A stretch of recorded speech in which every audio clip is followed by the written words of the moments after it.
Bom, acho que estamos ao vivo, né, gente? Boa tarde. Eu sou o Café, para quem não me conhece, alguns aqui dos painelistas sei que todos, e alguns convidados à audiência aí também. Eu tive o prazer de fazer a curadoria mais uma vez do Toluna Insights Meeting. É a segunda edição que a gente está fazendo, esse bate-papo incrível aqui que a Toluna tem realizado, super relevante a partir de dados exclusivos e também como base o barômetro, que já está na 17ª onda. Então, é um prazer ter todos vocês aqui. Agradeço a todas e todos que dedicaram seu tempo para estar aqui com a gente, tá? Vou apresentar aqui os nossos convidados painelistas, e o evento, ele segue com um bate-papo, onde o nosso moderador, Wagner Cojo, com a participação especial do Conselheiros Trends Innovation, ele vai orquestrar aí essa turma aí, promovendo um bate-papo a partir dos dados que a gente vai discutir aqui, tá? Então, com a gente está aqui hoje o Fábio Palma, grande parceiro de longa data aí. O Palma, ele está à frente da África, vem realizando um trabalho excepcional lá, sensacional. E é legal ganhar prêmio, né, Palma? Mas quando a gente consegue trazer um propósito junto com isso e fazer a diferença na vida das pessoas, melhor, né? É isso que a África eu vejo que tem feito lá, e fico super feliz de ter vocês aqui, tá? Você representando eles, que eu sei que você está à frente lá. Também área técnica, né? De tecnologia e inovação, só para deixar bom. Isso, o Palma, ele é o CTO da África, ele comanda o time aí de tecnologia, e a gente tem aqui também com a gente, ela vem substituindo a Renata Lamarco, que teve um super imprevisto hoje, pediu 1000 desculpas, é a Marisa Palhares. Ela está à frente do Outback, e vem aqui também para debater o tema aqui com a gente, e muito obrigado pela participação, Marisa. E com a gente também está o Cláudio Ikeda.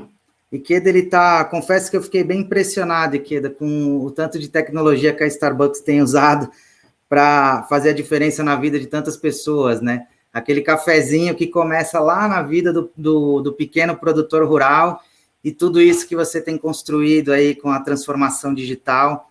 É sensacional ter você aqui com a gente, amigão.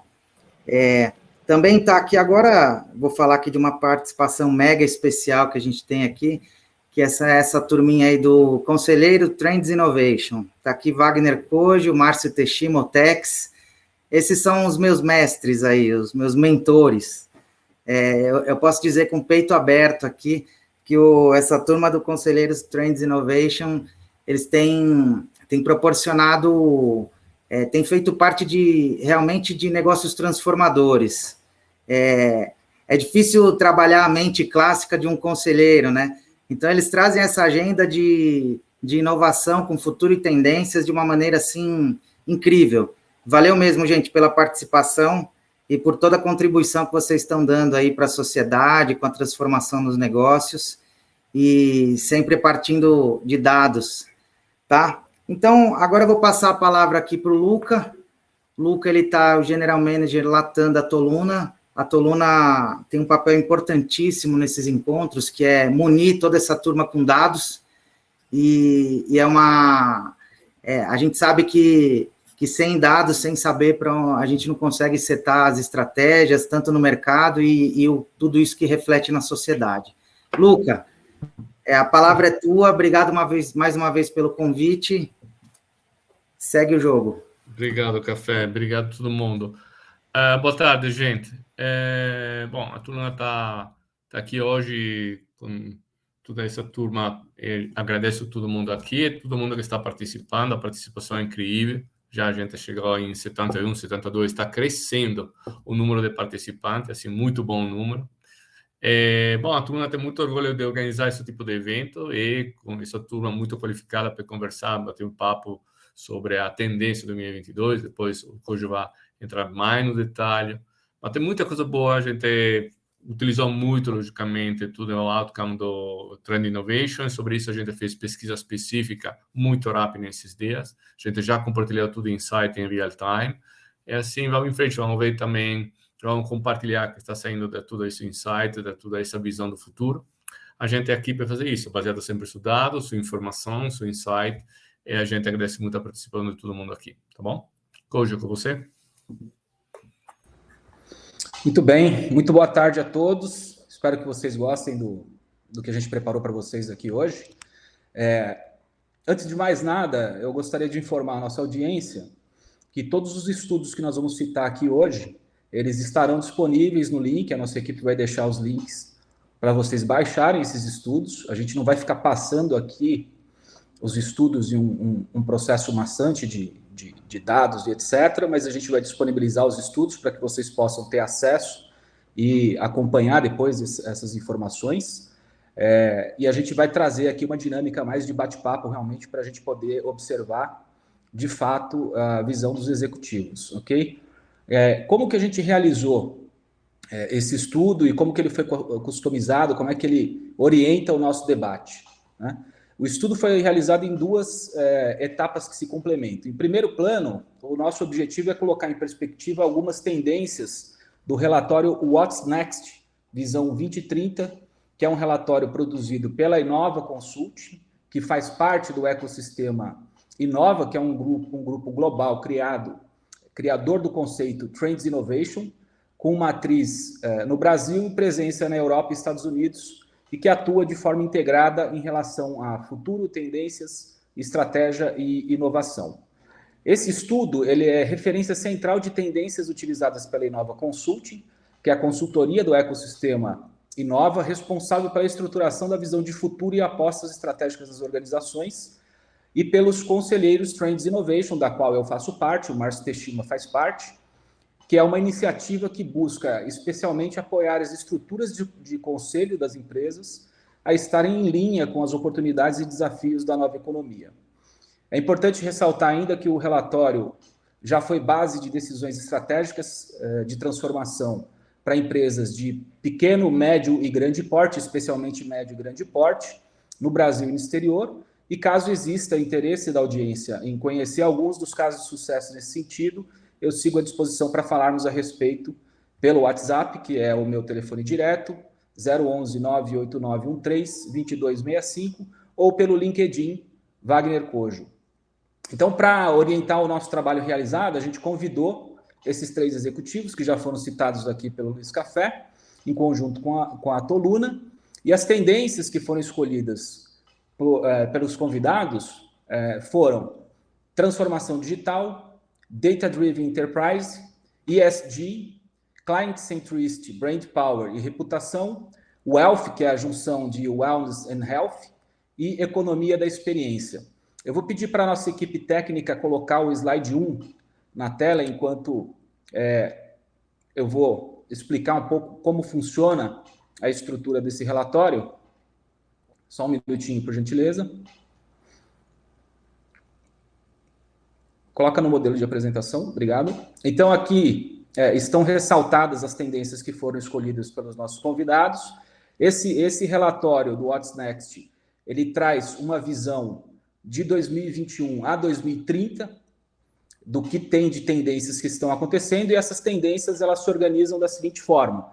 Você tem os drivers que movimentam as tendências no mundo. Esse relatório é um relatório que é consolidado de mais de 10 boutiques ao redor do mundo, com as principais boutiques de mapeamento de tendências do mundo, baseadas em metodologias de foresight com hunting. E aí a gente tem, esse estudo ele é resumido a partir de um conceito principal que vai movimentar essa década, que é a singularidade, a fusão homem e tecnologia. Ela traz 2 grandes revoluções, a infotech, que a gente começa a deixar ela na década anterior, mas ela ainda tem uma fase de transição, e a gente começa a entrar, então, no contexto da biotech. Essas revoluções, elas causam algumas forças motrizes que estão listadas na tela, como vocês podem ver. Então, a gente tem 6 forças motrizes. Essas 6 forças motrizes, elas desencadeiam mega tendências que estão relativas a cada linha de cada uma das forças motrizes. Essas mega tendências, elas geram tendências comportamentais e, por fim, essas tendências comportamentais alteram modelos de negócios para que as empresas possam atender às expectativas e necessidades do consumidor, então desencadeando aí a visão de tendências de negócios. Para a gente ter uma dimensão mais clara, as megas tendências elas têm uma linha de tempo da ordem de 10 anos, as tendências comportamentais de 5 anos e as tendências de negócios vão de 2 anos e meio a 12 meses de atividade. Elas desencadeiam depois outras tendências, que são tendências emergentes, e, por fim, insights, onde as empresas passam a utilizar isso para tomada de decisão. Então, a partir desse primeiro mapeamento, dessa primeira fase, a gente selecionou essas tendências para poder entender o que elas apontam, como elas apontam. A gente vai falar um pouco melhor sobre isso na sequência. E aí, a partir daí, a gente entrou num segundo plano, que é a utilização do painel e as ferramentas da plataforma Toluna Start, que permite a realização de estudos real-time, e o Toluna Analytics, que nos permitiu, em apenas 23 horas, compreender as perspectivas do consumidor brasileiro sob a orientação das tendências observadas nesse primeiro plano. Ou seja, nosso objetivo foi validar as tendências que são referências mundiais para as perspectivas e expectativas diretas do consumidor no Brasil e como elas podem impactar os negócios hoje, aqui e agora. Entendemos que assim estamos olhando para o futuro, nos baseando nas tendências que estão movimentando o mundo e os mercados, e que conseguimos, através da incontestável velocidade de resposta e qualificação das bases da Toluna, entender e trazer insights que permitam a tomada de decisão no momento presente com um nível de profundidade bastante consistente, como vamos poder observar ao longo da conversa. Além desses convidados que já foram citados pelo Luiz Café, nós temos também a presença do Márcio Teshima, que vai trazer um viés um pouco mais direcionado ao contexto do Conselheiros Trends Innovation, do qual eu faço parte também, e o Luca Bon, que é o General Manager Latam da Toluna. Eles vão também poder complementar o debate e trazer alguns insumos importantes para as organizações executivas. Então, sejam todos muito bem-vindos. A gente dividiu esse bate-papo em 3 blocos. O primeiro bloco é o bloco que eu trago como uma visão de panorama geral. Então, para a gente já dar início nesse primeiro bloco, se por um lado o nosso presente é orientado pelas nossas ações passadas, olhar para o futuro nos dá a chance de mudar as nossas ações presentes. Então, vamos direto ao ponto. Segundo o relatório What's Next, Visão 2030, as tendências escolhidas dizem o seguinte. Por gentileza, equipe técnica, o segundo slide. Trend Map Insights, transformação digital. Força motriz que movimenta essa tendência é a tecnologia e conectividade. Os influenciadores principais são evolução tecnológica, conectividade permanente, humanismo digital, e os impactos nos negócios estão ligados à reformulação completa das estruturas organizacionais, cultura, processos, mentalidade e gestão, centralidade no cliente, modelagem de negócio e grande foco em experiência, TI e negócio indissociáveis e humanismo digital, e cultura data-driven, que é a chave para a entrega de melhores experiências e entender as necessidades e expectativas do consumidor e, especialmente, antecipá-las. Próximo slide, por gentileza. ESG, Client Centricity, Brand Power e reputação e economia da experiência. As forças motrizes são ambiente e clima, educação, empresa e negócios, social e humano, os influenciadores principais, alterações climáticas, alternativas para recursos e alternativas para recursos naturais e novos recursos energéticos, transformação permanente e novos negócios, mindset, startup e novos modelos de atuação, envelhecimento e explosão demográfica, busca pelo novo e desconhecido, maior transparência e redução das desigualdades, e os impactos nos negócios estão ligados à sustentabilidade ambiental, social e corporativa, conhecer o cliente e suas jornadas, propósitos sociais e histórias verdadeiras, e estimulação dos 5 sentidos em termos de experiências memoráveis. Próximo slide. E, por fim, o conceito de wealth, que é a união entre wealth, wellness e health. Força motriz é a saúde e bem-estar, que é a própria tradução do termo. Influenciadores principais, evolução genética, busca pelo equilíbrio e humanos 2.0. Os impactos dos negócios estão ligados ao equilíbrio mente-corpo e alimentação saudável, busca pela longevidade e mudança de hábitos, partilham-se histórias e experiências e técnicas e dietas e planos de treino. Tudo que promova vitalidade é bem-vindo. tecnologias usadas cada vez mais como extensor do corpo humano, mapeando e fornecendo informações real-time, preditivos, avançados, monitorando condições de saúde e bem-estar. E aí a gente encerra a visão dessas 3 tendências. Então, com base nessas tendências, nesses aspectos que a gente passou aqui rapidamente, eu queria já dar um início no nosso bate-papo, indagando os nossos executivos aqui sobre qual é o seu papel como executivo e como as suas organizações, ou nas suas atividades, vocês estão olhando para esse contexto. Quais experiências ou casos práticos podem ser compartilhados conosco hoje? Eu vou começar pelo Fábio Palma. E, Fábio, no seu caso, eu vou pedir para você focar um pouco mais na perspectiva de transformação digital e data-driven enterprise. Boa. Obrigado pela introdução, Kojo. Eu acho que a grande questão hoje, do ponto de vista publicitário e de contato de marca com o consumidor, a gente está num momento que, se você olhar lá para trás, a comunicação ela era uma comunicação unidirecional. Então, a marca ela falava com o consumidor numa perspectiva de contar uma história, e essa história atingia o consumidor que tinha um engajamento. Então, era muito impositivo, era faça algo, é um convite para fazer alguma coisa.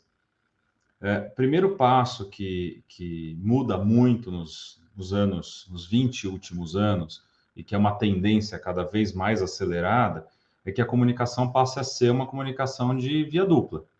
Ela, ao mesmo tempo que a marca fala com o consumidor devolve essa informação e devolve desejos, e isso faz com que cada vez mais a gente entenda o consumidor e consiga trocar. No fundo, é uma troca super saudável e deliciosa.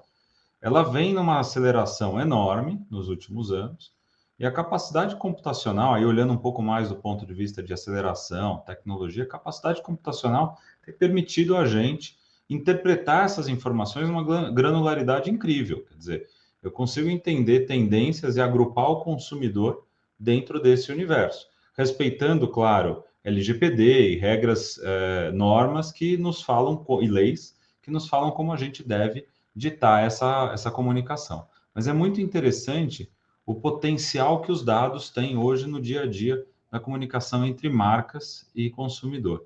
Hoje não tem uma campanha que seja feita dentro da África que não passe por uma leitura incrível de dados, que seja teste AB, que seja entender o que aconteceu, mesmo que ela seja uma campanha como... Tem muita gente que ainda divide, né, o offline e online, enfim, não faz o menor sentido, mas a campanha 360, ela ainda tem canais que são canais unilaterais, onde você conta uma história, mas a gente mensura esses dados, muitas vezes, em outras ferramentas. Então, no convite ao consumidor para fazer alguma atitude, a gente volta com alguma informação que é de desejo dele, né? A gente vê na pesquisa exatamente isso. Uma grande maioria das pessoas quer dividir sua informação para que a comunicação com as marcas seja mais assertiva. Eu não vou fazer uma comunicação genérica. E isso com um respeito incrível. Quem está do outro lado, muitas vezes, não entende, né? Tem algumas teorias conspiratórias, né? Vão usar meus dados contra mim. Não, na verdade, existe um respeito imenso aos dados das pessoas. Então, o Brasil tem uma lei muito interessante, que é a LGPD, alinhadíssima com a GDPR, que é europeia, e a obrigação da aceitação da pessoa, entre outras coisas, em fornecer seus dados para as empresas. A partir desse momento, começa um diálogo que está limitado ao que a pessoa quer. E esse diálogo é tão rico que ele permite que a gente entenda o comportamento dessa pessoa e consiga oferecer para ela coisas muito, muito interessantes e muito personalizadas. Então, é uma conversa mesmo. Deixou de ser algo de via única e está cada vez mais rico. Eu acho que dentro disso que você falou, o mote que eu diria... É óbvio que não é para a gente esquecer o passado, mas o que nos trouxe até aqui, né, é o que não é o que vai nos levar para frente. Então, a gente tem que aprender com o que aconteceu e nos adaptando às tendências e necessidades individuais dentro das possibilidades que os dados nos trazem. Muito bacana, Fábio. Obrigado pela sua explanação. Queria passar agora para o Cláudio Iqueda, Ikeda, no seu caso, pela perspectiva de ESG, Client Centricity, Brand Power e reputação e economia da experiência. Acho que a experiência que a gente traz aqui pela Starbucks e que a gente está vivendo aqui,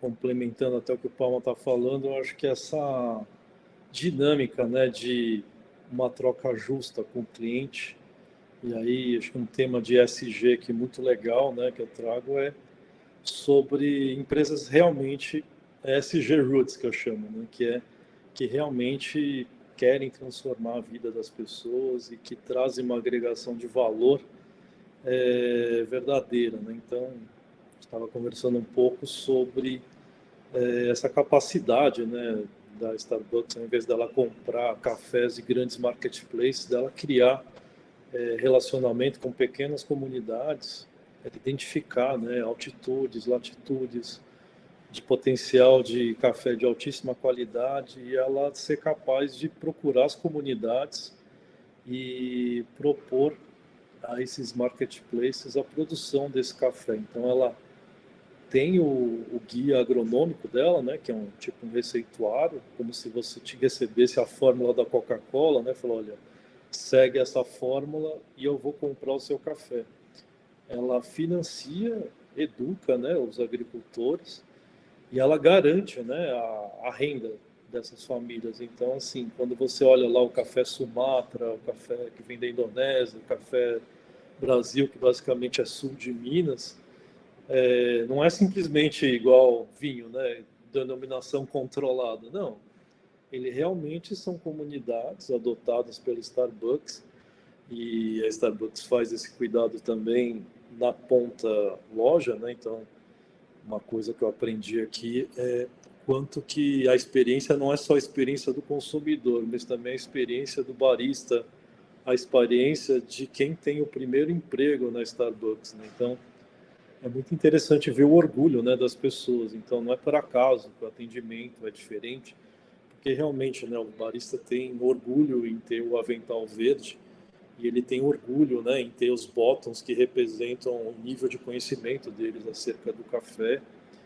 E às vezes as pessoas não entendem, né? Falam, nossa, né, entre a produção do grão de café e o copinho de café que você toma no Starbucks, a diferença de agregação de valor é gigante, mas esse valor ele é redistribuído, né? Então, assim, imagine que você gere 100 unidades de riqueza na venda daquele produto, grande parte desse valor é retornado, né, na cadeia. Então, você volta para o agricultor, então aquela comunidade, você tem a vida dela transformada, você volta para o barista, né, que a gente adota comunidades, então, assim, você pega alguém que não tinha o primeiro emprego, você sabe que no Brasil uma das coisas mais complicadas, bloqueios, é você conseguir o primeiro emprego, né, porque é um emprego que você não tem experiência, né.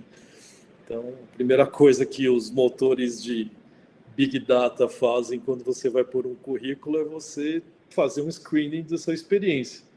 Imagina que você não tem experiência, né? Qual que é a tua chance de ser escolhido? Nenhuma, né? Porque você não tem histórico, né? Igual você não tem histórico de crédito, nesse caso você não tem histórico de trabalho. E acho que uma coisa legal, né, que aconteceu até, cheguei aqui fazem aí 3 meses, foi a adoção da Gerando Falcões, né? Então, a Starbucks é a primeira empresa a adotar Gerando Falcões no sentido de, prioritariamente, os trainees da empresa vêm de comunidades carentes, né? Então, inclusive ontem, né, teve a seleção dos 5 novos trainees de 2022, né? Todos membros de comunidade, todos realmente fazendo um relato, né, da transformação da vida deles por terem se transformado em funcionários da Starbucks trainee. Então, é muito legal ver essa coisa e é mundial, né? Não é só o Brasil, não é só Estados Unidos, a marca consegue fazer isso em nível global.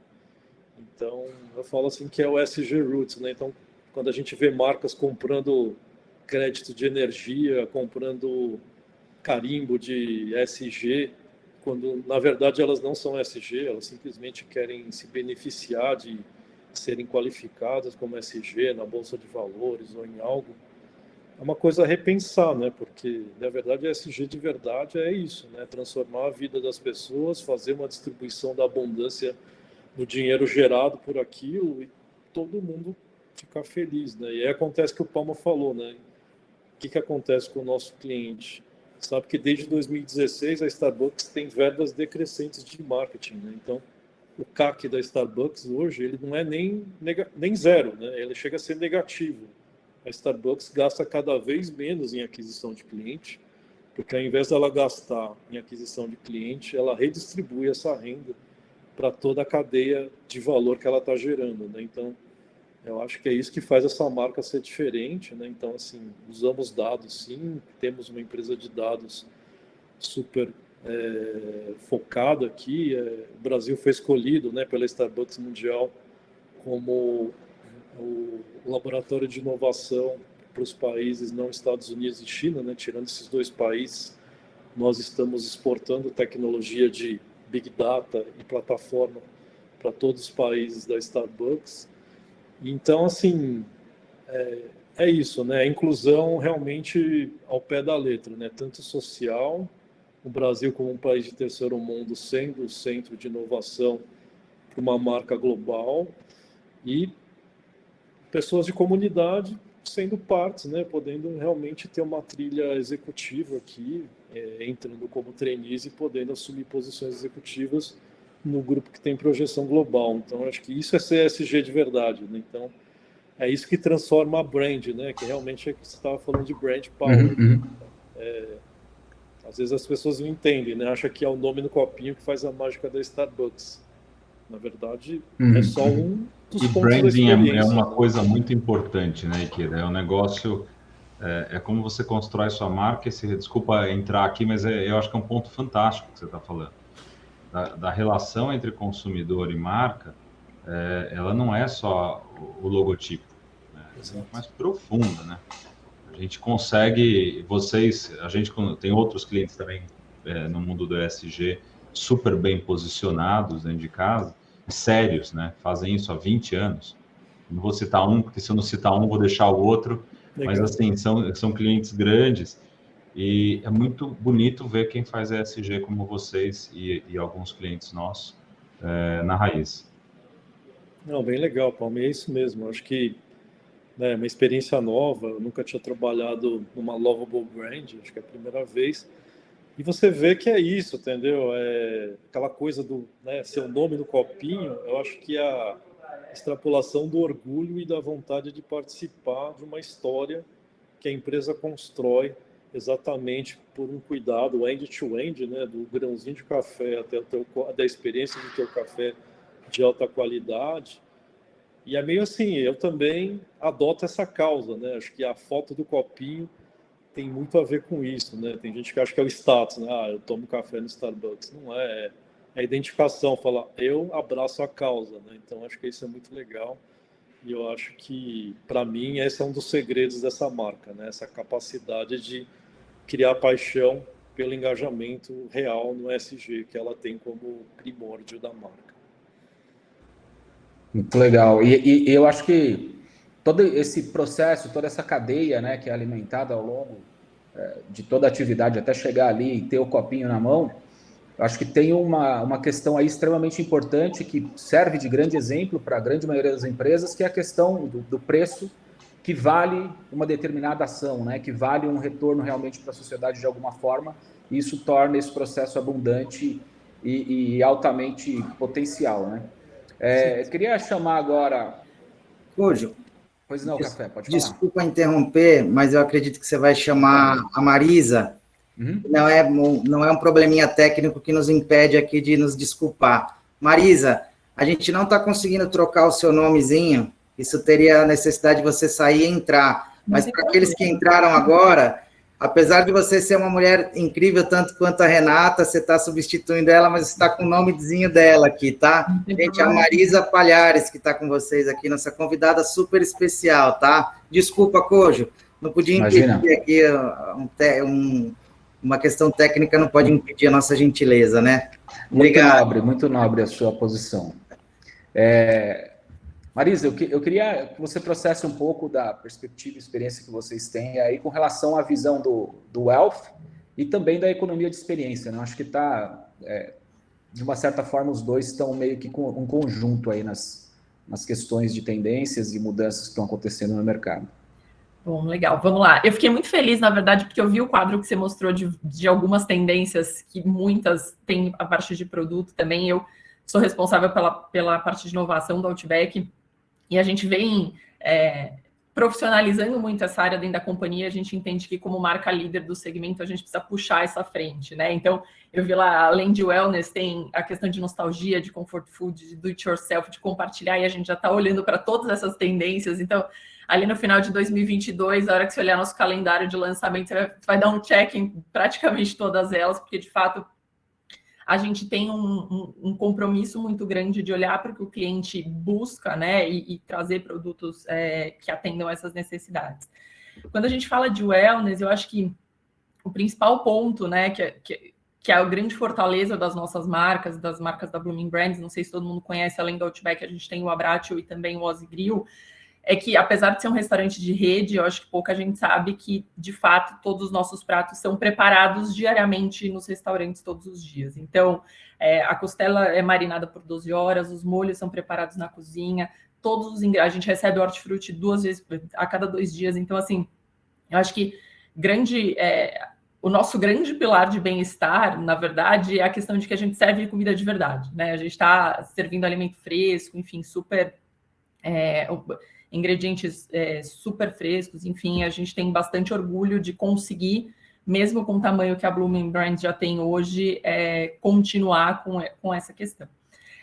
Uma outra coisa que a gente fala com bastante orgulho, e acho que todo mundo que já foi ao Outback sabe, é que é um lugar para todo mundo, né? É um lugar para um almoço executivo, é um lugar para um casal que vai fazer uma comemoração, é um lugar para a galera. Então, mesmo a gente tendo steakhouse na nossa assinatura, a gente não pode deixar de olhar para essas outras tendências e para essas movimentações de alimentação.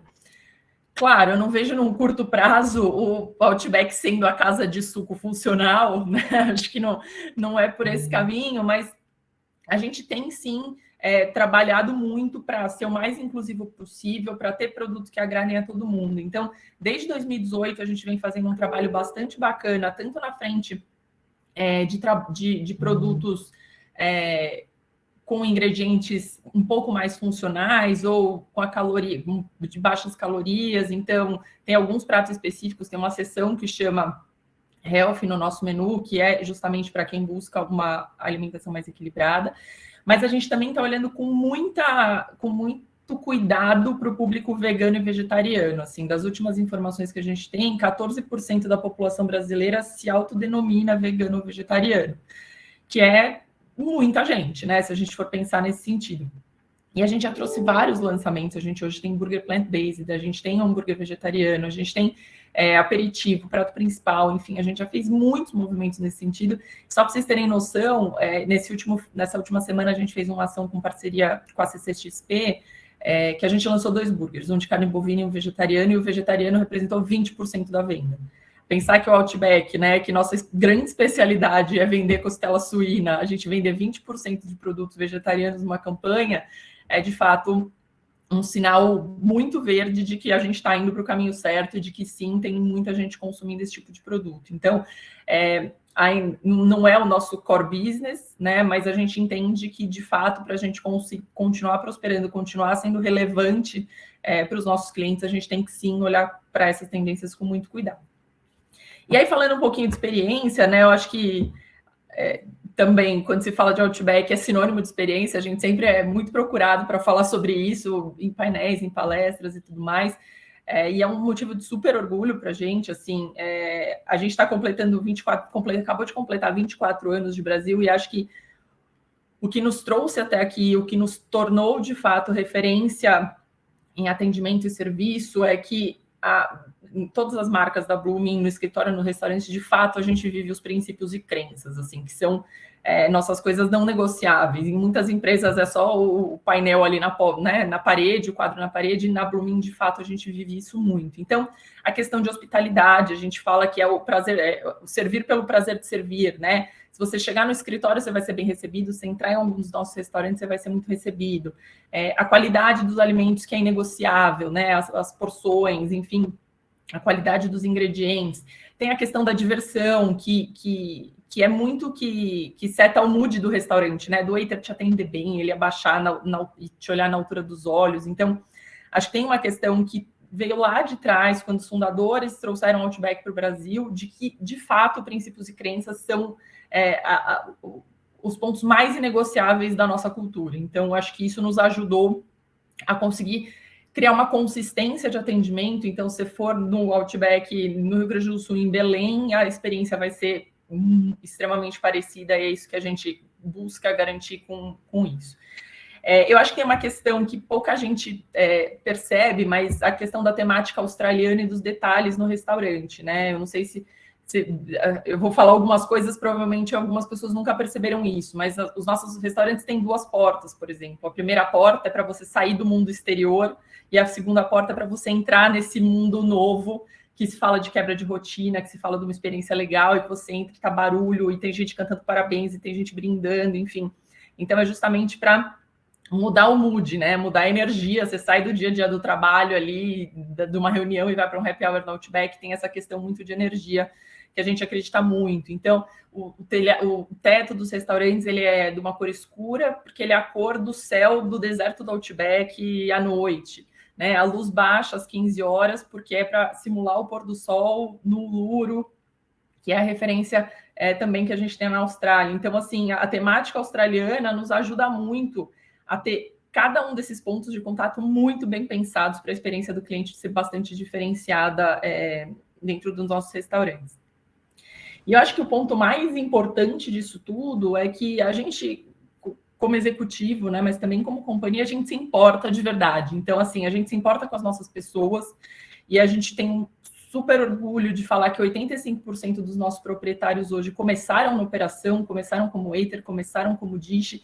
Então, todo o trabalho que a gente faz com as nossas pessoas é que para que elas prosperem junto com a companhia, a gente quer que todo mundo cresça junto, né? A gente se importa muito com os nossos fornecedores. Você vai ver, nossas relações com fornecedores são de longuíssimo prazo, porque a gente entende que, tendo boas relações, todo mundo sai ganhando, né? E a gente se importa com o cliente, né? Não tem o que dizer em relação a isso. A gente tem um lema internamente que é No Rules, Just Right, que a gente vai fazer o que for necessário para que o cliente saia feliz do restaurante. Então, eu quero um molho X, eu quero trocar o prato Y. O que a gente precisa fazer, a gente já fez coisas bastante absurdas de restaurante para o cliente sair feliz, assim, desde buscar a batatinha do vizinho, porque o filho do cliente queria, enfim, a gente é bastante flexível nesse sentido, né? E a gente sabe que também a gente recebe quase 3 milhões de clientes por mês, né? Então, a gente sabe que problemas existirão, não é o mundo perfeito. Então, a gente também tem um esforço contínuo no pós-venda, né? A gente tem um time de relacionamento com o cliente muito forte. Todas as reclamações que a gente recebe, contatos via Reclame Aqui, quem liga para falar com o cliente é o próprio proprietário do restaurante. Então, a gente tem uma cultura de um cuidado muito forte. Inclusive, ontem a gente ganhou, pelo 6º ano consecutivo, o prêmio de melhor atendimento no segmento de restaurantes no Reclame Aqui. Então, assim, a gente tem muitas iniciativas, mas que são contínuas e consistentes, né? Que enfim, a gente conseguiu trazer o Outback nesse patamar de serviço e para ser essa referência de atendimento no Brasil, assim, que a gente tem muito orgulho. Muito bacana, é uma perspectiva bem interessante e estimulante, né? Acho que colocar duas marcas fantásticas aqui, né? Como Outback e Starbucks, o próprio TGI, né?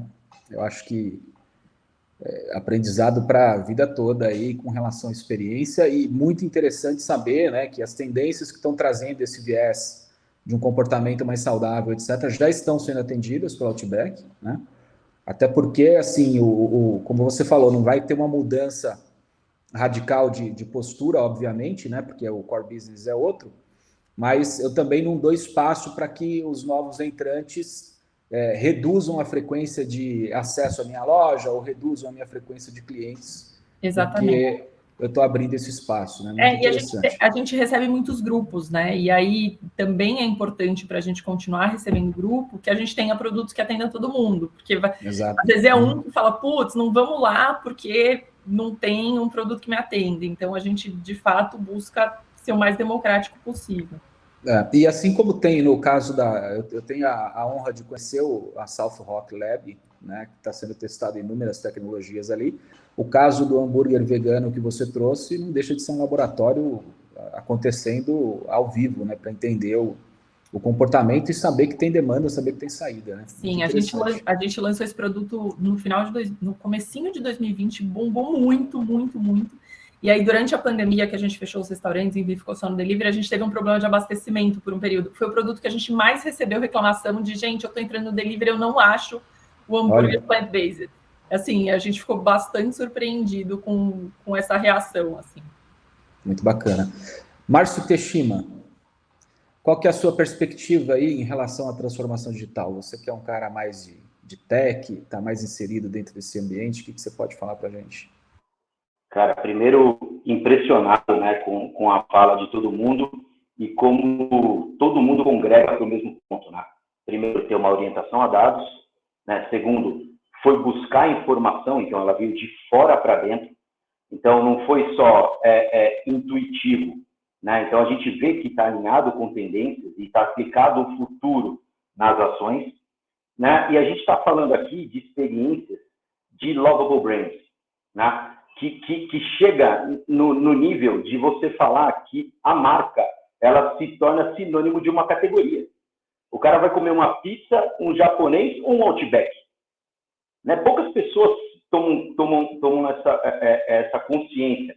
A mesma coisa a gente vê na Starbucks. Né? O cara fala assim, o cara não vai tomar um café. Ele fala, vamos no Starbucks. Né? Então, ele já tem a decisão dele. Né?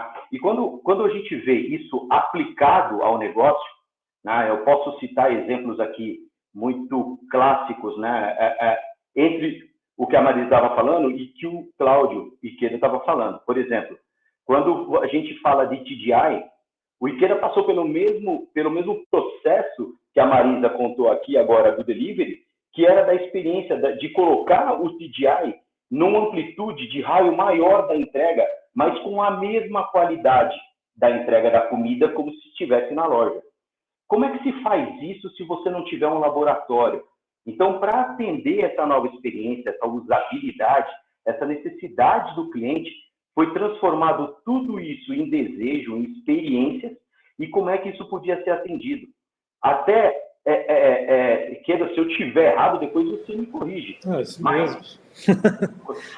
Foi mudado o menu, foi mudado a embalagem, foi mudado o ponto de finalização, por exemplo, da batata frita, para não chegar mole e murcha, né? Então, o tipo de embalagem, se tudo isso não tiver bem calcado em transformação digital, né, que consiga fazer todo um sistema de KDS, um sistema de cozinha, um sistema de logística, para que isso aconteça em timing adequado, você não tem essa entrega, né? E tudo isso faz parte dessa experiência que a gente está levando para o cliente. Né? Estou certo, Ikeda? Não, mas uma das coisas mais difíceis é entregar uma batatinha crocante, né? Eu não tenho a menor ideia de quão complexo era. Né? O laboratório começou a criar embalagem, né? A gente criou umas janelinhas, né, para ver se a gente ventilava a batatinha. A gente diminuiu a espessura da batata para ver se isso melhorava. E é super complicado, né? Porque assim, a gente está acostumado a criar sistema aqui, né? Mas olha o teste AB aí, Ikeda. Ultimamente, assim, parte de Santana e fala assim, tá bom, tô aqui na Paulista, traz a batata, vamos ver o que acontece, tá mais ou menos assim. E é esse exatamente o ponto. Se a gente não tiver o dado, não tiver a informação, a gente não transforma a experiência, que era o que o Palma estava falando, né?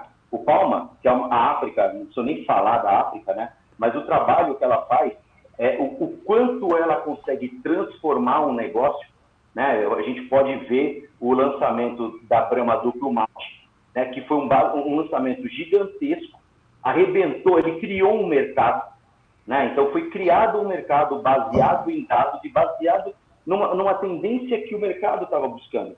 Ou seja, a gente ligou aquela informação de que você escuta o mercado, né, e devolve para ele, não é mais one way, né? São anyways. Então é o que vai e vem, né? E aí eu fico imaginando, por exemplo, falar assim, cara, quem é que não quer receber na sua casa, na sua casa, uma cebola do Outback, entendeu? E essa era a hora da Marisa colocar lá o cupom para a gente de desconto, né? E a gente fazer o... Olha, eu vou te falar, a gente trabalhou muito para conseguir levar todos os nossos produtos para o delivery, mas um dos únicos que não tá é a Blooming Onion. A gente tem a Bloom Petals, que são as pétalas, mas a Bloom não viaja, então a gente não tem... Que é isso também, a experiência do cliente. É um dos nossos principais produtos. Exato. Se ele não viaja bem, não vou oferecer para ele. Eu tenho que contratar o MIT para fazer a cebola que chega certinho. Eu prefiro. Ou só funciona no Outback na Austrália, né? Lá no deserto. Só funciona no deserto. E aí é que está o segredo, né? Então, assim, olha só, a gente está falando de empresas que servem alimentos healthy, que chegam na loja para ser preparados dia a dia, né? Que tem que ser preparados num timing absurdo para atender a experiência do cliente na mesa, para o delivery ou chegar na casa. Tudo isso, cara, ele passa por N coisas. Cultura, transformação digital, transformação do negócio, né? O employee experience ele tem que ser sensacional, que é o que a Marisa estava citando. Porque se a gente não tiver esse employee experience, a gente não consegue levar para fora. Se você não conquistar de dentro, né, você não consegue levar para fora, que é o que o Ikeda está falando. O orgulho que a gente vê, até brincadeira, né? A gente vê pessoas, funcionários da Starbucks, que conquistam o avental de barista como primeiro emprego. Cara, é sensacional, né? Então é um baita de um orgulho você ser uma marca formadora, né? Você conseguir fazer uma diferença neste mercado e ainda gerar experiências para o seu cliente, né? E citando Palma lá de novo, lá do começo, quando a gente fala de achar o cliente correto e usar corretamente os dados, é a gente fazer o uso daquele dado sniper, para não ficar bombardeando ele de pesquisas, de informação, de advertising. Não é o caso. É o caso específico para que a gente sabe que ele usa, né? Acompanhei o Ikeda também em tempos atrás em projetos dele na Globo, né? E vi assim coisas sensacionais. Ele chegando unitariamente a 200 milhões de pessoas. 200 milhões de pessoas. A gente não consegue fazer isso em dados. 100 milhões por semana. Olha que era uma ação do Big Brother. Até saudosista aí com a marca, né? Eu sei que tem companheiros, eles estão me mandando WhatsApp, porque eu sei que o pessoal da Globo tá... Porque a gente tá com eles. A marca é incrível também, né? Tipo, conseguir aquela coisa de... Ninguém tem ideia do que tem por trás, né? Então, assim, pô, o BBB tem 200 milhões de votos numa sessão. Então, você fala... Cara, quantos brasileiros existem? 200 milhões. Então, é como se todo mundo estivesse votando, né? Então, que meio que consegue engajar a população brasileira inteira. É muito maluco isso, né? Então, acho que isso é muito legal, né? São os meios que tocam realmente o Brasil. E tem um potencial muito interessante de conversa no meio desse caminho, né? Você falou do Big Brother, ou enfim, N outros programas que falam...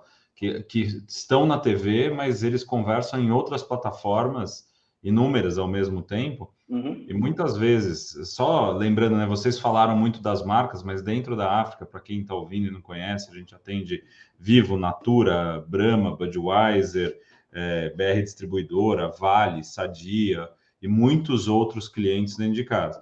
Então, a capacidade de ouvir, né, o que... o consumidor está falando durante uma campanha. Porque a campanha não é aquela publicidade de 30 segundos, né? É uma história e um relacionamento. Muitas vezes acontece dentro de um programa como o BBB ou, enfim, outras possibilidades, mas você começa fazendo uma análise e da mesma forma que você fez o lab lá na hora de definir qual era a melhor forma de fazer o delivery, né? A gente está fazendo um lab de como é que eu me relaciono melhor com essa pessoa. Talvez o jeito que eu esteja falando não é a melhor forma de eu transmitir aquela informação. E eu acho que essa é a riqueza. E é muito legal olhar alguns dados internos. Você, quando cria uma campanha que tem um engajamento e troca com o consumidor, é impressionante o time spent da pessoa, né? O quanto tempo ela fica naquela publicidade, quanto ela quer conversar com a marca. Não é algo forçado, é um desejo. E assim, isso acontece desde Love Brands como não também. É generalizado, é para todo mundo. Então, é a comunicação. Hoje a gente está se acostumando a se comunicar como uma marca, como se ela fosse uma persona. E ela devolve esse dado aqui, que pode acontecer de diversas formas. Na mídia social, a marca é uma persona. Exato. O tom de voz que é utilizado, né, o atributo que é utilizado, se não for o correto e aderente, e aí coerente, né, com o que ela coloca para fora como seu propósito, cara, não funciona. Vê isso em Itaú, por exemplo, quando você entra, cliente nosso, quando você entra no bot, que é um robô, né? A gente tem treinadores de robô. Quer dizer, entrar em profissões do futuro que não são mais do futuro. Você treina ele para conversar com as pessoas da forma que a gente entende que é o tom da marca. E isso é um trabalho gigantesco. Enfim, aí a gente entrar em outra temática, né? Eu resumiria muito as últimas falas aí de todos na questão da visão data-centric, né? Que está sendo muito forte trazida nas falas, muito ressaltado esse aspecto para poder se granularizar realmente um modelo de comunicação, entrar num modelo de hiperpersonalização, etc. Então, queria já aproveitar esse gancho para a gente já entrar no nosso segundo bloco. A gente tem aí cerca de mais 37 minutinhos, que o segundo bloco ele traz a visão um pouco pela perspectiva do consumidor e muito embasado nos estudos e nos insights que foram levantados aqui pela Toluna, né? Então, vamos olhar essa segunda rodada aqui pela perspectiva do consumidor. As empresas que conseguirem mapear os sinais e tendências que ajudem a entender e antecipar as necessidades e expectativas futuras do consumidor são empresas que terão uma grande vantagem competitiva diante do contexto, principalmente da nova economia impulsionada pela economia digital. Então, eu trago aqui alguns insights levantados pela Toluna para a gente orientar essas tendências que a gente falou há pouco e que foram discutidas no bloco anterior e que apontam alguns caminhos, né? Então, eu vou aproveitar para a gente sequenciar com o Fábio. Fábio, um dos pontos mais importantes observados dos estudos realizados com a Toluna foi a questão de entrega e compartilhamento de dados do consumidor. Fica evidente que o consumidor está disposto a entregar os seus dados para uma hiperpersonalização e melhor experiência. 8 em cada 10 desses consumidores taxaram ali que forneceriam os dados pessoais para isso. Também fica evidente a adoção e o uso de tecnologias emergentes em direção à evolução digital do próprio ser humano. Isso se intensificou bastante com a pandemia, durante a pandemia, e há a expectativa também dos consumidores de que esse processo continue se acelerando, se intensificando no mundo pós-pandemia. O que é muito reforçado também pelos conceitos de Trends Innovation que a gente vem estudando, baseados principalmente na questão do humanismo digital, que passa a ser ali uma visão de humanização constante das tecnologias para que elas estejam cada vez mais próximas das necessidades e do contexto humano. Então, na sua opinião, as empresas no Brasil, elas estão preparadas para atender essas expectativas do consumidor? Como você vê, em termos percentuais, claro que aproximado, empresas que têm realmente feito um trabalho ímpar nesse sentido? Eu acho que essa é uma pergunta bem crítica, porque o Tex começou um assunto na pergunta anterior, né, no debate anterior, sobre dados virar informação. E aí tem um step posterior que é virar conhecimento, né? A gente fala muito de Big Data, Big Data, Big Data, e é juntar uma quantidade absurda de dados, e eu acho que tem uma porcentagem razoável das empresas que, pelo menos das médias para grandes e grandes, que estão juntando dado. Agora, a leitura desse dado é algo extremamente complexo e sensível, né? Como você transforma isso realmente em informação? Como você transforma isso em conhecimento para efetivamente conversar e ser mais assertivo? Esse é um ponto que eu acho que a gente ainda está engatinhando dentro do nosso potencial. Mas não é a gente Brasil, é a gente mundo. As empresas brasileiras não estão atrás das empresas de fora do Brasil. A gente tem um potencial, uma capacidade muito grande de lidar com essa informação. E a gente tem uma característica interessantíssima no Brasil, que não sei se é o caso, e que ainda pode depois falar, se quiser me interromper aqui, acho que é bate-papo também, mas o que faz o Brasil ser interessante para um laboratório, porque a gente é um país de dimensão continental, que fala uma língua única, e com características socioeconômicas enormes, de diversidade, né? Então, é muito interessante quando você tem a possibilidade de analisar esses dados, diferente de um país europeu pequeno, que você tem quase que uma uniformidade naquela população. E aí não fica tão interessante, né? Imagino que seja um dos casos do Brasil, né? Além do trabalho árduo de vocês, né? Eu acho que colocar um ponto que eu acho que é interessante, né? Tive uma experiência como diretor de dados e Big Data da Vivo, né? E o Brasil é o segundo maior país, né, em número de usuários da América do mundo, né? Desculpa, só perdendo aí, obviamente, para o faturamento da Espanha, mas em número de usuários o Brasil é o maior. E a gente criou um sistema de inteligência artificial, né, que é o Aura, que faz 21 milhões de atendimentos por mês, né, é o segundo maior robô da América Latina, ele só perde para o Bradesco. E são 46 canais digitais ligados numa única base de Big Data e base de conhecimento.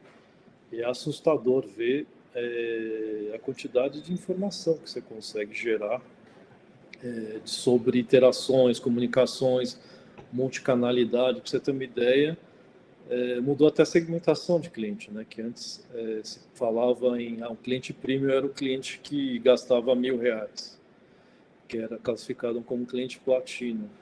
Quando que o Big Data mostrou que o cliente bom, na verdade, devia ser medido exatamente pelo retorno e também pelo nível de satisfação de cliente com a marca, né? Então, assim, a Vivo gastava toneladas, né, de tickets de cinema, cebola do Outback, né? A gente dava de tudo lá. Só que, assim, a gente tinha casos inusitados. O cara gastava R$1.000, mas custava R$2.000 de custo para a Vivo. E você tem, acho que caiu, né? Vou dar continuidade aqui. O Ikeda caiu. Vai lá. Porque a Vivo exatamente, a gente trabalha com este olhar dentro da Vivo. Ikeda, você caiu, voltou. Estava falando, né? Então, assim, como que o Big Data corrigiu, né, uma falha terrível, né? Que, estava super premiando no segmento errado, né? Quando eu devia super premiar realmente olhando o LTV, e que é exatamente a jornada do cliente dentro da experiência e qual é o máximo investimento que eu deveria fazer por cliente, né? Então, assim, poucas empresas conseguem fazer essa conta e o Big Data, ele tem esse problema, né?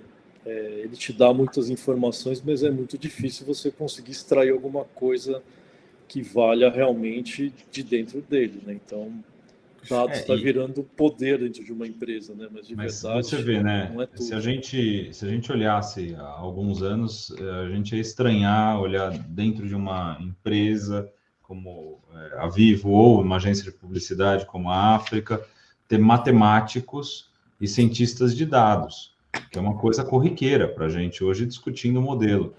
A capacidade de clusterizar um grupo, porque no final das contas, isso é um ponto muito interessante do uso de dados, né? As pessoas preocupadas em fornecer os dados, mas a gente não identifica a pessoa, muitas vezes não, que às vezes a marca identifica, mas do ponto de vista publicitário é muito difícil a gente identificar a pessoa.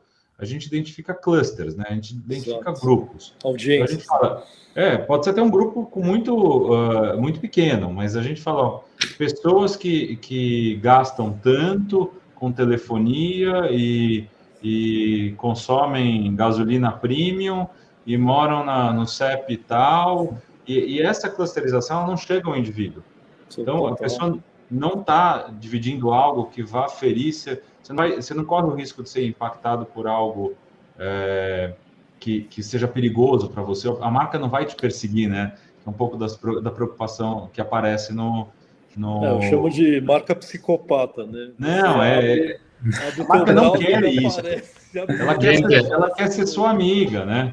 Ela quer... Gente, tem uma pergunta aqui no chat, que acho que é muito bacana, porque para construir sobre esse assunto que a Roberta fez, que como a pesquisa pode ajudar esse trabalho do Big Data, como a pesquisa pode ajudar a passar do Big Data à pessoa que você está escrevendo. Humanizar o dado ou entender o dado. Acho que isso é muito legal, né? Inclusive, entendeu? Acho que a Toluna ajudou bastante a gente na Globo, no BBB. A gente fez alguns trabalhos também com a BHUP. O dado sozinho, eu acho que é uma visão muito simplista, né? Tipo, dado, DMP, audiência, Google, Salesforce, né? Isso parece que o marketing digital se resume a isso. E a gente tem feito pesquisas agora onde você cria um painel real, né, de pessoas que respondem. Então, o BBB foi um super ensaio disso, né? Então, você tinha marcas que você olhava o Awareness Considerations, o cara gastava ali centenas de milhões, e você olhava o painel da Nielsen, por exemplo, e não mudava em nada, né? Falando, nossa, ou até piorava. Falei, meu Deus, gastei 100 milhões e meu Awareness está caindo, né? O que eu faço agora? Quando que, na verdade, quando você segmenta e olha um painel específico, por exemplo, de pessoas que gostam daquele tema, você percebe que, sim, está havendo uma sensibilização do teu público-alvo. Mas quando você olha o índice geral, awareness, consideration e intenção de compra, você não vê nada. Você fala, meu Deus, né, o que aconteceu?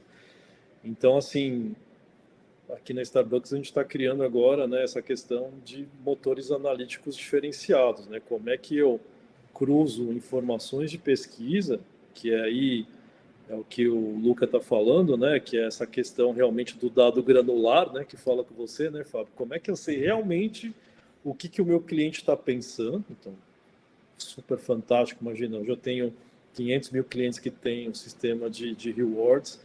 Por que não instalar um painel da Toluna aqui e coletar essa informação de um modo muito mais preciso, né? Então, é isso que a gente olha e, assim, como é que eu crio isso realmente como algo sistêmico, né? Então, como é que eu faço pesquisa de uma forma muito mais detalhada e muito mais rica? Como é que eu crio audiências? É o que você falou, Fábio. Eu não quero criar audiências de 2.000, 10.000 pessoas. No limite, eu queria criar uma campanha para cada pessoa, mas, assim, como é que realmente eu crio, né? Acho que a LGPD tem um termo muito legal, né? Que é o legítimo interesse do consumidor. Como é que eu crio realmente algo que te interessa, né? Então, assim, cara, a gente não quer incomodar, né? Pelo contrário. Eu acho que exatamente. E nesse sentido, também conectando a pergunta que foi feita aqui, a pesquisa qualitativa, por exemplo, que é uma pesquisa que vai muito em profundidade, logicamente pode ser feita sobre um grupo limitado de pessoas, é fundamental para ter de trazer muito insight no Big Data e vice-versa. Esse é um desafio que tem muita empresa que está perguntando isso. Dois mundos, não é longe, dois mundos com uma metodologia certa, pode ser um muito de ajuda do outro.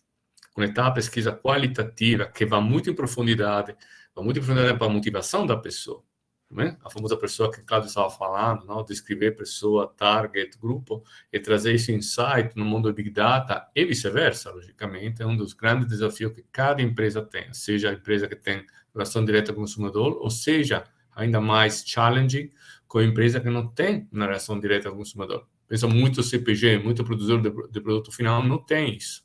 O Starbucks tem, Outback tem, Eu acho que o Fábio tem muita experiência também trabalhando com empresa que produz bem final, mas que não tem uma relação direta com o consumidor.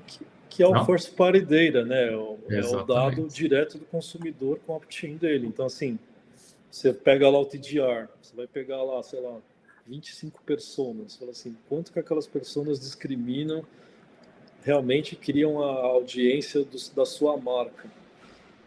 Total chute, né? Então, assim, como é que você vai conseguir saber que o amante de futebol é teu cliente, né? Então, sei lá, os amantes de cerveja, né? Tem até uns nomes engraçados lá das audiências, né? Então você fala assim, gente, e aí, né? Como é que eu faço esse match? Né? E fugir daquela história de geolocalizar, né? Mulheres de 30 anos a 35 no Itaim, como se todas as mulheres de 30 a 35 fossem iguais. Assim, isso é um olhar que era o que a gente tinha há 10, 15 anos, mas não é mais. E, Luca, acho que você tocou num ponto que é fundamental. Quando você tem alguém olhando o Big Data e tentando treinar a máquina, treinando os sistemas para que eles consigam extrair algo que seja conhecimento dali de dentro, a informação para virar conhecimento, você precisa de insight. Essa pessoa ela não olha para aquele mundo de dados e fala, nossa, eureka, acabei de sacar o que eu tenho que fazer aqui. Não, ela precisa de algum caminho para testar a hipótese. Então, as pesquisas como a que vocês trazem aqui, que são super profundas, elas trazem esse caldo para uma conversa de testes, que eventualmente vão virar uma baita análise com os dados que a gente tem de, enfim, N possibilidades e first party data dos nossos clientes, que cruzados viram algo muito interessante para ter um diálogo correto com o consumidor, né? Legal. É para que ele queira falar com a gente, não é para a gente ser chato. Exatamente. Perfeito. Muito, muito bacana. De novo, acho que dados é o tema do momento, né? A gente consegue ficar horas falando a respeito da questão de dados, né? Marisa, eu queria fazer uma virada aqui um pouquinho diferente agora com você. A gente falou muito a respeito da visão da saúde, etc. Você já apontou bastante coisa interessante aí dos movimentos que vocês vêm fazendo, mas a gente percebeu também nos estudos da Toluna que existe uma aceleração muito forte na retomada para os ambientes físicos, né? 61% dos clientes, dos consumidores, já apontam que são clientes que já estão voltando a frequentar os locais físicos para consumo, e há também a expectativa de que as empresas tenham políticas de segurança muito alinhadas ao contexto do Covid, 79% dos consumidores. E aí, diante dessa visão de retomada e etc., quais são os desafios que vocês passam a enfrentar nesse momento de retomada? E como é que fica a conexão Phygital daqui para frente? Porque eu imagino que, assim, durante a pandemia, quando a gente viu ali que o negócio ia se estender por muito tempo, as empresas aceleraram muito o processo tecnológico, então foi-se buscar muitas atividades para delivery, etc, etc. E agora, esse aparato tecnológico também já virou um novo comportamento para o consumidor, e aí as empresas agora precisam balizar os dois ambientes, né? Tirar o melhor proveito daquilo que o digital proporcionou e também entrar num processo de retomada, etc., porque os custos de operação física, etc., continuam rodando, né? Como é que vocês estão olhando para isso aí? Olha, eu acho que desde o início da pandemia, a gente, como empresa, manteve um olhar bastante positivo em relação da retomada. A gente não sabia quando seria, né? Mas a gente sabia que aconteceria em algum momento. O setor de alimentação foi um dos mais impactados. A estimativa, acho que é que 30% dos estabelecimentos no Brasil fecharam. Então, foram 2 anos aí muito difíceis para o segmento. Mas a gente conseguiu se adaptar super bem. Então, assim, teve o baque inicial de, do dia para a noite a gente fechou os restaurantes, mas aí a gente saiu pensando em tudo que a gente precisava fazer. Então, tanto da parte de adaptação de segurança, né, dos restaurantes, então, os waiters usando face shield, toda a questão de limpeza, enfim, tudo que foi regulamentado a gente fez a todo momento, e eu acho que o Outback é uma marca que tem muita confiança também, né? As pessoas acreditam na qualidade da marca. Então, eu acho que em nenhum momento alguém duvidou que a gente estava seguindo todos os protocolos que de fato estavam sendo seguidos.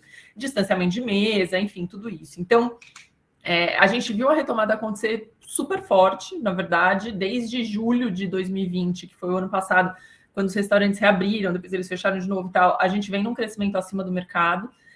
Para vocês terem noção, o terceiro trimestre agora de 2021, a gente fechou acima de 2019, em lojas comparáveis, então o movimento é muito bom.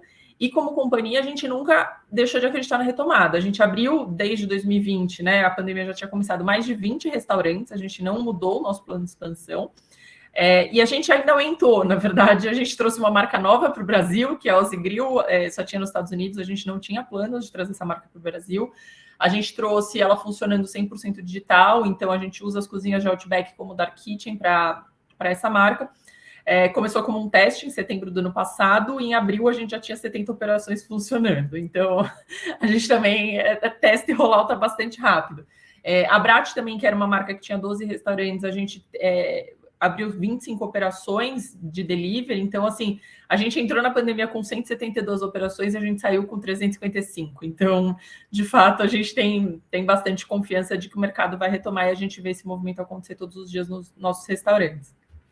Em relação à transformação digital, eu acho que sim, a companhia já vinha olhando para isso. A gente está engatinhando perto do time de Starbucks, tá? Então, não quero comparar aqui, mas a gente já entendia o potencial desse caminho, né? Então, em 2019, foi criada uma diretoria de transformação digital, e aí dentro dessa diretoria tem o time de tecnologia, tem o time de Consumer Insights, tem cientistas de dados, tem o time que cuida de novos produtos digitais. Então, a companhia começou a ter um olhar um pouco mais focado para isso. No primeiro ano de pandemia, nosso foco foi 100% em resolver a questão de delivery, a gente teve que rolloutar muito rápido, aumentar o número de operações, enfim, que foi bastante crítico para a gente. Então, todo o foco foi em aumentar a capilaridade do delivery. E aí a gente começou a priorizar algumas frentes. Então, a primeira iniciativa, né, olhando para o consumidor de fato, que a gente lançou agora em agosto desse ano, foi a fila digital, então, que era uma dor dos nossos clientes, né, a questão da fila, e com a pandemia também, a questão de pegar o pager, de ficar concentrado na frente do restaurante. A gente entendeu que era o momento da gente lançar esse produto, então a gente lançou a fila digital. Hoje você pode entrar na fila da sua casa, ficar acompanhando o seu lugar, a hora que demorar, sei lá, 15 minutos, que é o tempo que você demora para chegar no shopping, você pega seu carro e vai. Então, teve uma super adesão, os clientes estão amando, né? Mesmo se você entra na fila hoje no restaurante presencialmente, é por celular que você acompanha, a gente não tem mais o pager, então você pode ficar dando volta ali no shopping. E também a reserva de mesa, a gente tem reserva de mesa para horários específicos, dias específicos, né? Dificilmente a gente vai ter reserva no sábado à noite, que o restaurante está bombando muito, mas em alguns dias de semana a gente já disponibilizou reserva. A gente tem várias outras iniciativas que, enfim, não posso abrir aqui, mas que vão ser coisas muito legais para o ano que vem, muito focada nessa questão de omnichannel, de personalização de mensagem, enfim. Acho que a gente está evoluindo bastante nesse sentido. E como marca, eu acho que a gente fez a primeira a primeira ação bacana nesse sentido agora, nesse final de semana. Desde o ano passado, a gente fez uma parceria com a CCXP, que no ano passado a gente lançou uma HQ, enfim, a gente entendeu que né, dada a pandemia, com os restaurantes fechados ou com restrição, a gente precisava se aproximar dos clientes em outros pontos de contato, e a gente adotou a plataforma Gamer como uma grande plataforma de marca. Então a gente se associou à CCXP o ano passado, e a ação continuou ao longo desse ano, e nesse final de semana a gente fez a nossa primeira incursão no metaverso. A gente abriu um Outback no Cidade Alta, que é um jogo de realidade, enfim, as pessoas trabalham, comem e tudo mais, então teve vários desafios. Existe um restaurante lá, então você pode trabalhar de waiter, você pode fazer seu happy hour no Outback, você pode ter a skin dos nossos personagens, que tem um canguru, enfim, tem vários personagens. Deu um super barulho com influenciador, com PR, imprensa, foi uma ação muito legal. O restaurante fica aberto até dia 13 agora, depois ele fecha, e a gente reabre no início do ano que vem.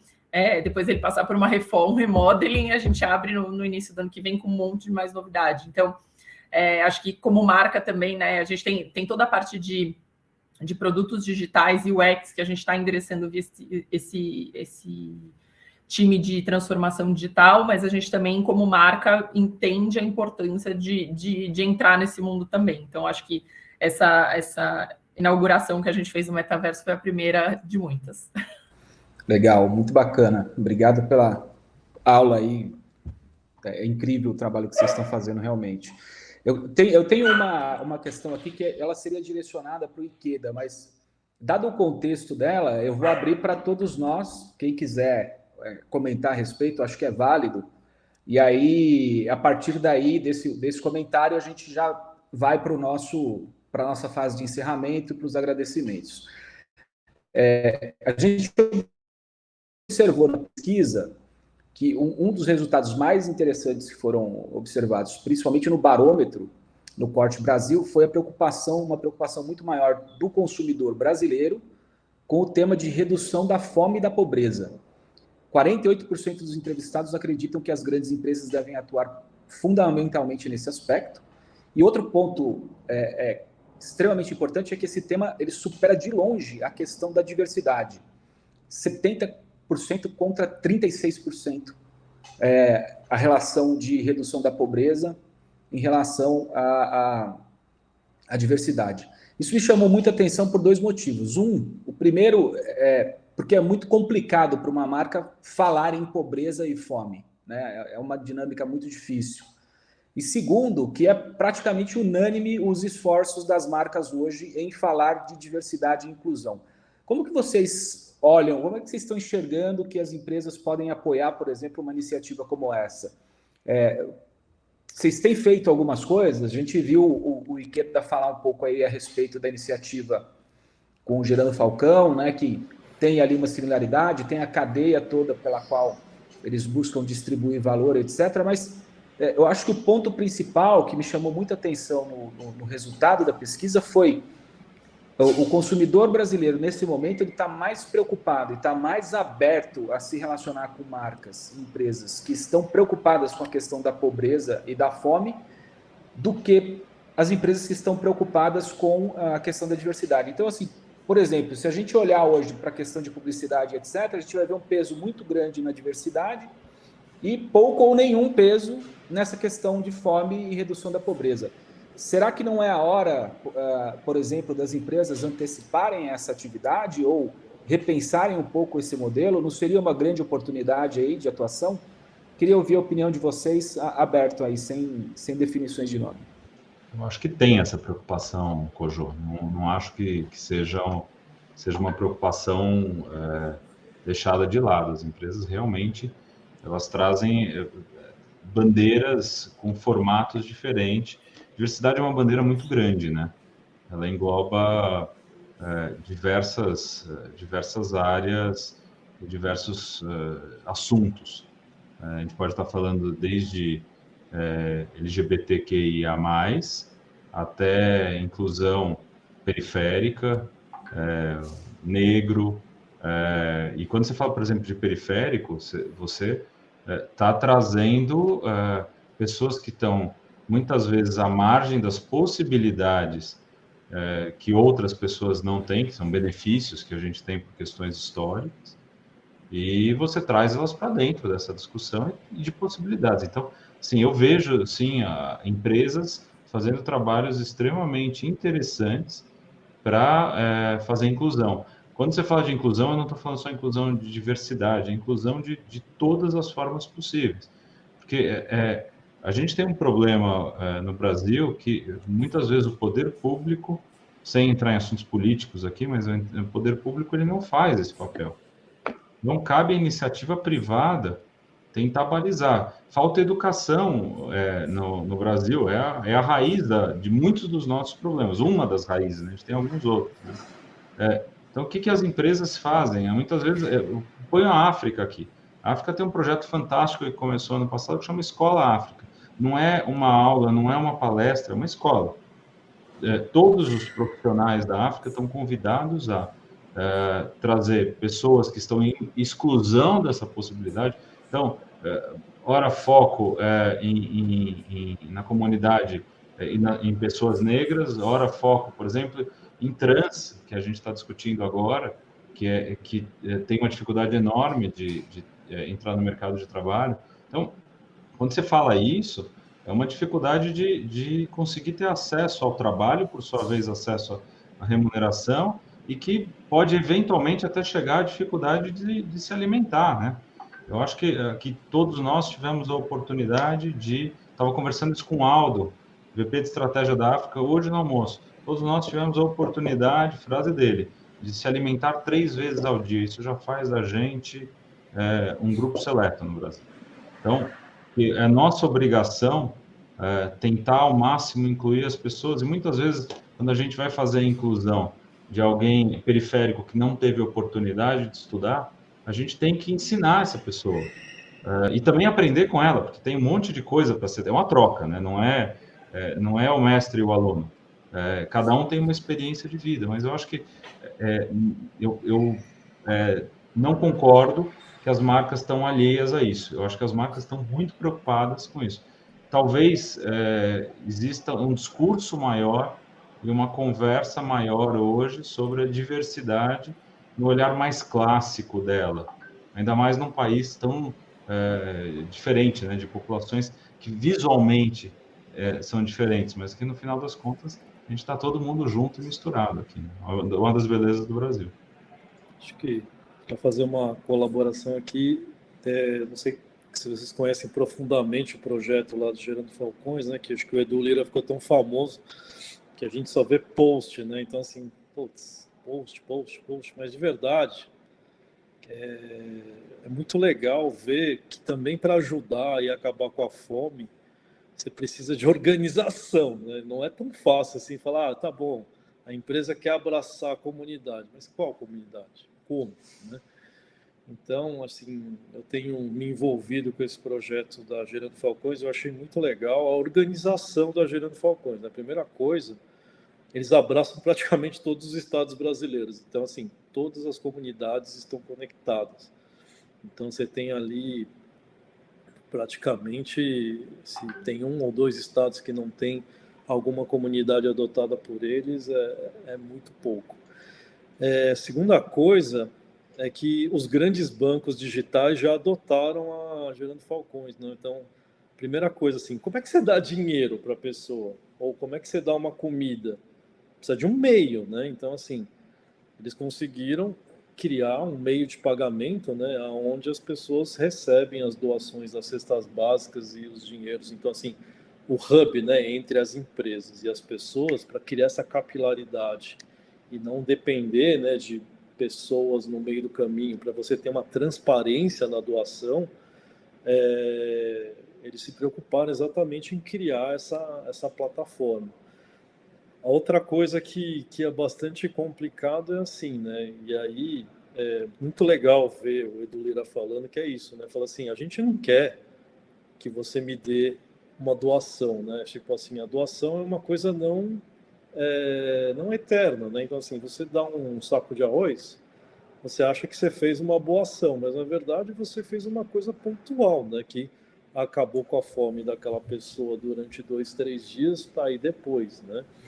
Então, uma coisa que foi interessante foi assim, que as doações foram muito altas no início da pandemia, mas elas foram caindo à medida dos meses. Por quê? Porque o povo foi empobrecendo, né? O poder de compra do salário foi caindo e a possibilidade de doação foi reduzindo, até porque as empresas também se empobreceram, né? Principalmente, né, no segmento aqui de comida, a crise foi bastante séria, né? Então, assim, a capacidade de doar também foi se reduzindo.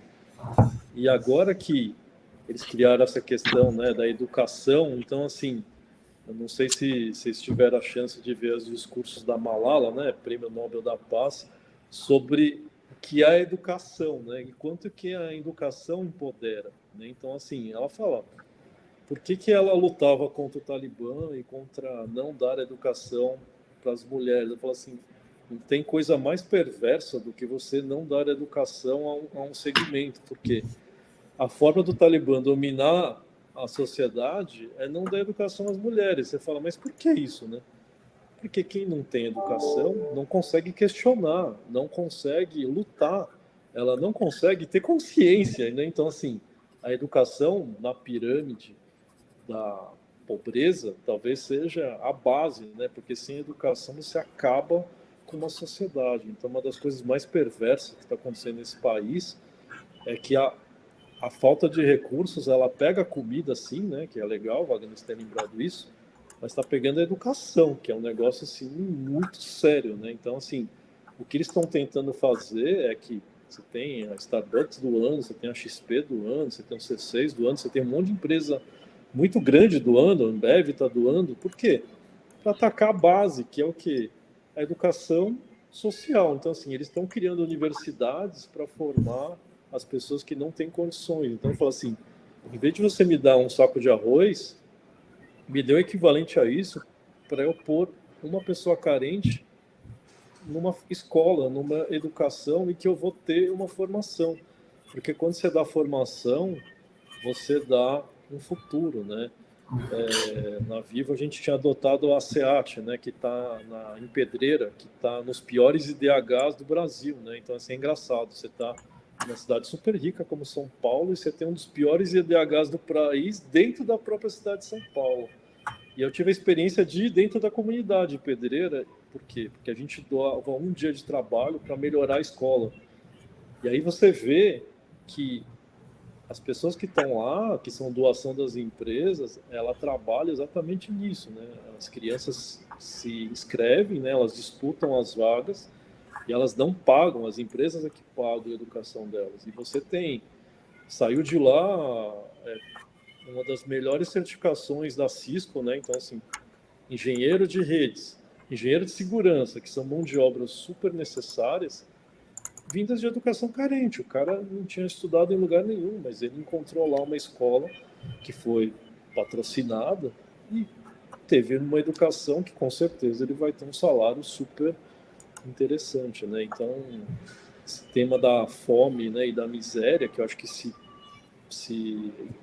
ficou muito mais grave com a pandemia, queria trazer isso, né? Que a maior pobreza, além de comer, é educação, porque quem não tem educação... Sem dúvida, sem dúvida. Eu acho que a visão que o Palma trouxe, somada a essa perspectiva que você colocou, traz ganhos muito interessantes, e a gente vê, de fato, assim, a possibilidade de ações e atividades que podem ser construídas em torno desse tema, sem que ele seja um tema difícil de se falar, né? Não, pelo contrário, gente. Tex. Exatamente. Deixa eu comentar uma coisa aqui só, Tex, um segundo. A resposta que a gente pegou do consumidor, o insight que pegou sobre esse tema é muito black and white, é muito claro. Não tem dúvida, não? Se você olha o resultado da pesquisa, o dado é certo, é direito. Ele está pedindo solução a médio e longo prazo.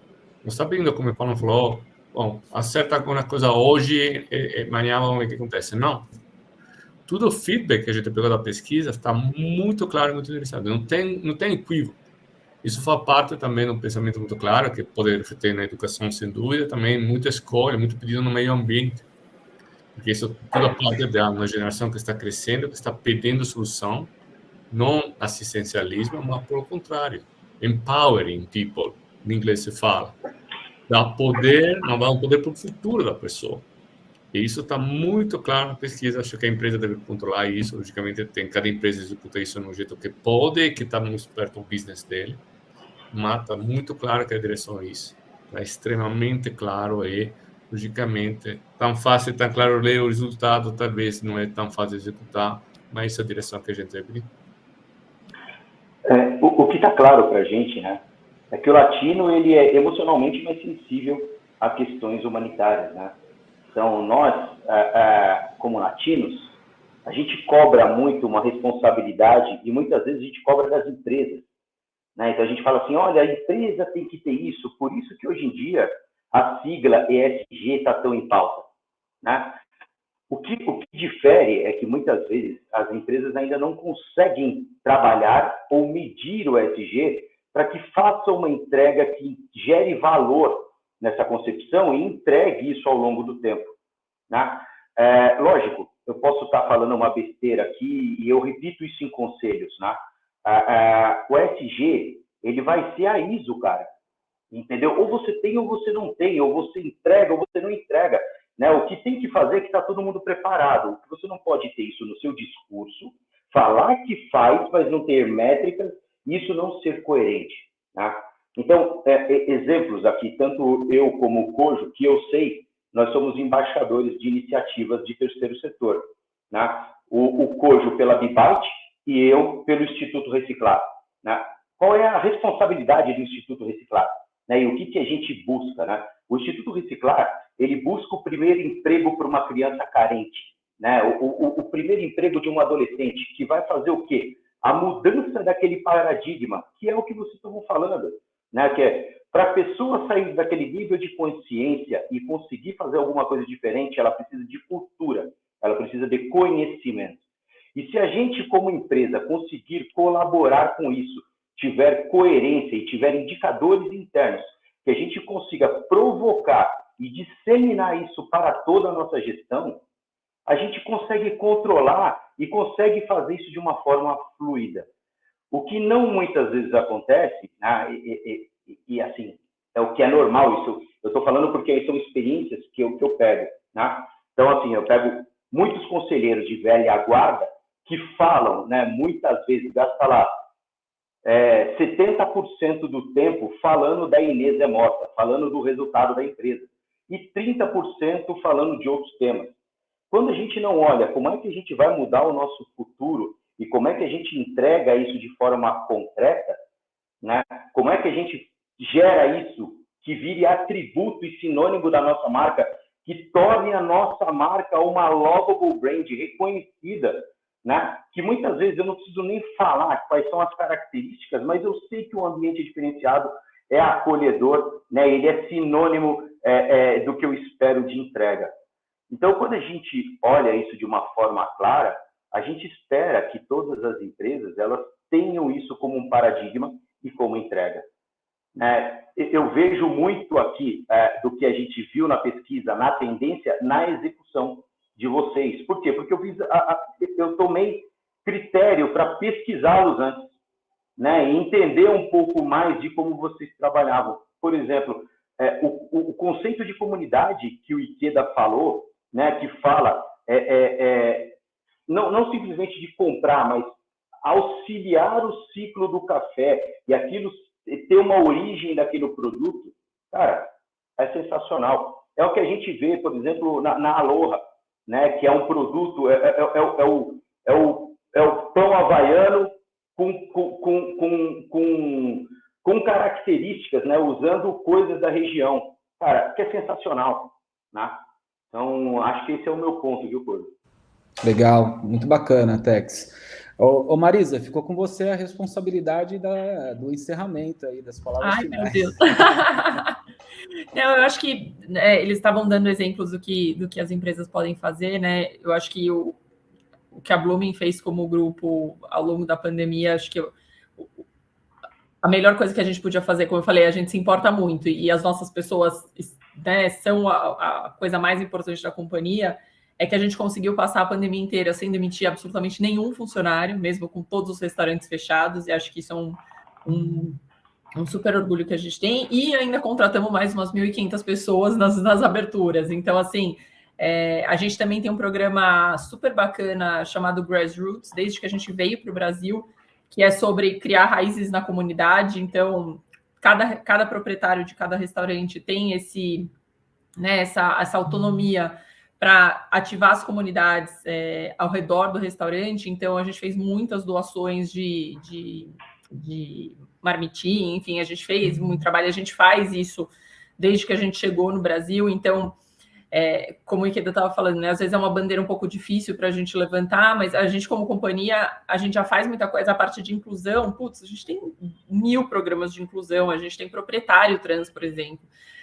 Então, mas a gente, por enquanto, a gente ainda faz isso da porta para dentro, né? Acho que tem uma questão de como estruturar essa mensagem para que seja relevante, que seja entendível pelo cliente, para não parecer também que a gente está querendo vender, que a gente é o salvador da pátria, né? Nossa, a empresa faz, acontece.